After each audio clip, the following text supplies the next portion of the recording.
Hello hi അങ്ങനെ 2 ദിവസത്തെ ഇടവേളയ്ക്ക് ശേഷം നമ്മൾ എന്ത് ചൂടൻ തിരികെ എത്തിയിരിക്കുന്നു. 2 ദിവസത്തെ ഇടവേളയ്ക്ക് ശേഷം എന്ത് ചൂടൻ തിരികെ എത്തി എന്ന് പറയാൻ കാരണം വേറെ ഒന്നല്ല, 2 ദിവസമായിട്ട് വീഡിയോ ഇട്ടിട്ടില്ല. എൻ്റെ ഒരു ഫ്രണ്ടിനെ കാണാൻ വേണ്ടി ക്ലാസ് കഴിഞ്ഞ് ഞാൻ കുന്നോളം പോയതാട്ടാ. അങ്ങനെ കുന്നോളം പോയപ്പോൾ അവിടെ എന്നെ കട്ട പോസ്റ്റൊക്കെ ഒരു 15 മിനിറ്റ്. അപ്പോൾ നമ്മുടെ ഓപ്പോസിറ്റ് ഒരു ചേട്ടനും ചേച്ചിയും കൂടിയിട്ട് അവിടെ ചെടികൾ വിൽക്കുന്നുണ്ട്. അത് കണ്ടപ്പോൾ എനിക്ക് നൊസ്റ്റു അടിച്ചു. പണ്ട് സ്കൂളിൽ പഠിക്കുന്ന കാലത്ത് ജൂൺ ജൂലൈ മാസത്തിൽ ആ മഴക്കാലത്ത് അമ്മയുടെ കൂടെ കുന്നോളം പോകുമ്പോൾ അവിടെ ആ ചെടികൾ വെച്ചിരിക്കുന്നത് വാങ്ങാൻ വേണ്ടി പറയും. അപ്പോൾ അമ്മ വാങ്ങിത്തരില്ല അപ്പോൾ അതുപോലെ. അപ്പോൾ അതൊരു നൊസ്റ്റ് അടിച്ചപ്പോൾ ഒരു വീഡിയോ എടുത്താണ്. അങ്ങനെ അവൾ വന്നു, ഞാൻ അവളും കൂടിയിട്ട് നേരെ പോയി നമ്മുടെ കുന്നുകുളം തരി മാർക്കറ്റിൻ്റെ ഉള്ളിലേക്കാണ്. എനിക്ക് 1-2 ഗിഫ്റ്റും കാര്യങ്ങളും നോക്കാണ്ടായിരുന്നു. ഈ സ്ഥലത്ത് ഒരു നൊസ്റ്റാളജി ഒളിഞ്ഞിരിക്കുന്നുണ്ട്. അതെൻ്റെ ഹസ്ബൻഡിനെ നന്നായിട്ട് മനസ്സിലാവും. അത് ഞാൻ ഈ വീഡിയോയിൽ പറയുന്നില്ല. ഞങ്ങൾ ആ കടയുടെ ഉള്ളിലേക്ക് കയറുന്നു. അപ്പോൾ ആ ചേട്ടൻ ഞങ്ങൾ നോക്കുന്നുണ്ട്. ഞങ്ങൾ നോക്കുമ്പോൾ കുറേ ഫോട്ടോ ഫ്രെയിംസ്, കുറേ അതുപോലെ നമ്മുടെ ഫ്ലവേഴ്സ്, അങ്ങനെ ഞങ്ങൾ 1-2 സാധനങ്ങൾ അവിടെ നിന്ന് എടുത്തു വെച്ചു. അപ്പോൾ ആ ചേട്ടൻ ഞങ്ങളോട് റേറ്റ് പറഞ്ഞു. ഞങ്ങളത് ഓക്കെ പറഞ്ഞു. ഞങ്ങൾ പറഞ്ഞു ഒന്ന് ഞങ്ങൾ കറങ്ങിയിട്ട് വരാൻ പറഞ്ഞു. കാരണം നമ്മൾ എല്ലായിടത്തെ വിലയൊന്നും അറിഞ്ഞിട്ട് വേണ്ട സാധനം വാങ്ങാൻ. അത് പുറത്തേക്ക് വന്നു. ചേട്ടനെ തീരെ ഇഷ്ടപ്പെട്ടിട്ടില്ല ഒന്നും. ഞങ്ങളങ്ങനെ എമറാൾഡ്സ് ആർട്സ് ആൻഡ് ജ്വല്ലറിയിൽ കയറി.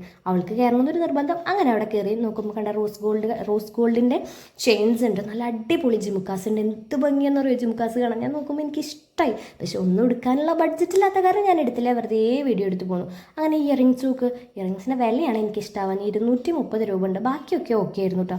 അപ്പോൾ ആ കുട്ടി ചിരിക്കുന്നത് കണ്ട വേറെ ഒന്നുമല്ല, ആ കസ്റ്റമറിന് ആര് ഡീൽ ചെയ്യുന്നു തമ്മിൽ അവർ തമ്മിലൊരു വഴക്കുണ്ടായി. അപ്പം ഞാൻ പറഞ്ഞു ആരും ഡീൽ ചെയ്യണ്ട, ഞങ്ങൾക്ക് ആവശ്യമുള്ളത് ഞങ്ങൾ തന്നെ എടുത്തുകൊണ്ട് പറഞ്ഞു. ഇതാണ് എൻ്റെ കൂട്ടുകാരി കേട്ടോ. അവൾ കുറച്ച് മാലയൊക്കെ വെച്ച് നോക്കി എങ്ങനെ ഉണ്ട് ബിജിയെ വീഡിയോ എടുത്തു എന്നൊക്കെ പറഞ്ഞിട്ട് ഞാൻ വീഡിയോ ഒക്കെ എടുത്തു. കണ്ട അവൾ പറഞ്ഞു നല്ല ഭംഗിയുണ്ട്. അവളെ കഴുത്തിൽ ഓൾറെഡി അങ്ങനത്തെ ഒരു മാല കിടക്കുന്നുണ്ട്. അത് കൂടാണ്ടാണ് അവൾ നോക്കിക്കൊണ്ടിരിക്കുന്നത്. പക്ഷേ ഞങ്ങൾ ജസ്റ്റ് വെച്ചു, ഞങ്ങളൊന്നും എടുത്തില്ല. ഞങ്ങൾ അതിന് നേരെ പോയി നമ്മുടെ കുന്നംകുളം ഭാവന തിയേറ്ററിൻ്റെ അവിടെയുള്ള ഒരു ഷോപ്പിലേക്കാണ്. അപ്പോൾ അവളുടെ ഫ്രണ്ട് പറഞ്ഞിട്ടായിരുന്നു അവിടെ എന്തോ ഹോൾസെയിൽ റേറ്റിൽ കിട്ടും നമുക്ക് പ്രിൻ്ററി, നമ്മുടെ ട്രഷറിയിൽ കുന്നോത്ത് ട്രഷറിയുടെ ഓപ്പോസിറ്റാണ് ആർട്ട് ബോക്സ് എന്ന് പറഞ്ഞിട്ട് കട. അവിടെ കയറി ചെന്നു കാണുമ്പോൾ നല്ല ലുക്കും കാര്യങ്ങളൊക്കെ ഉണ്ട്. പക്ഷേ പ്രൈസ് ഭയങ്കര കൂടുതലായിരുന്നു. വെറൈറ്റിയുള്ള ഐറ്റംസ് ഉണ്ടെന്ന് ഓക്കെ, നമുക്ക് ഫുള്ളായിട്ട് തന്നെ പറയാൻ പറ്റില്ല. നമ്മളൊരുവിധം കണ്ടിട്ടുള്ള ഫെമിലിയർ ആയിട്ടുള്ള ഐറ്റംസാണ് അവിടെ ഉള്ളത്. അപ്പോൾ ഇതൊക്കെ കണ്ടപ്പോൾ എനിക്ക് എന്തോ ഇഷ്ടമായി. നല്ല രസമല്ലേ നമ്മുടെ ഫോട്ടോയ്ക്ക് ഇങ്ങനെ കപ്പിൾ ഫോട്ടോയ്ക്ക് ഇങ്ങനെ വയ്ക്കാം.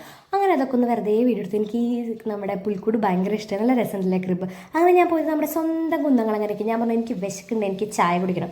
കാരണം സ്കൂളിൽ കുട്ടികൾക്ക് ആനിവേഴ്സറി ആയിട്ട് ഡാൻസ് പഠിപ്പിക്കുന്നുണ്ട്. അപ്പം ഞാനാണ് ഡാൻസ് മാസ്റ്റർ, അതുകൊണ്ട് തന്നെ എനിക്ക് നല്ല വിശപ്പ്. അപ്പം കണ്ട chicken roll, chicken puffs, chicken egg roll അതെനിക്കിനി കഴിക്കണമെന്നുണ്ട്.